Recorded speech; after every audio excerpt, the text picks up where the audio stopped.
Mag-picnic na naman nga niyo kami ngayon din sa bukid mga kamangyan at nagkribo kami sa fried chicken ng McDo. So ayan, dali-dali nga niyo pala kami pumunta sa malapit na McDo din sa amin. Kako nga niyo ay mag-drive-thru na lang kami. Maliban nun sa drive-thru, alam niyo naman pwede diyan yung dine-in, take-out at saka McDelivery. Bali, in-order pala namin diyan mga kamangyan ay yung 1-piece chicken McDo with rice and drink na yun for only 99 pesos lang. O diga, sobrang sulit. Tara yung mga kasamahan ko din nung nakarampa inachika sa akin na parang lumaki daw yung chicken ng McDo. At nagulat din nga niyo kami diyan mga kamangyan kasi yung isang pirasong chicken parang pang dalawang tao na. Salamat. Pag-open pa nga nila ako namin diyan mga kamangyan, talagang amoy na namin ang McDo.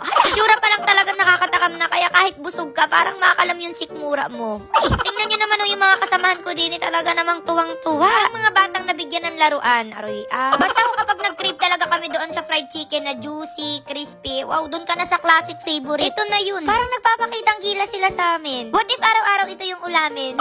Sabi pa nga niyo namin diyan, kapag garni kasarap yung fried chicken, parang mapaparami talaga yung kain mo ng kanin. Salamat!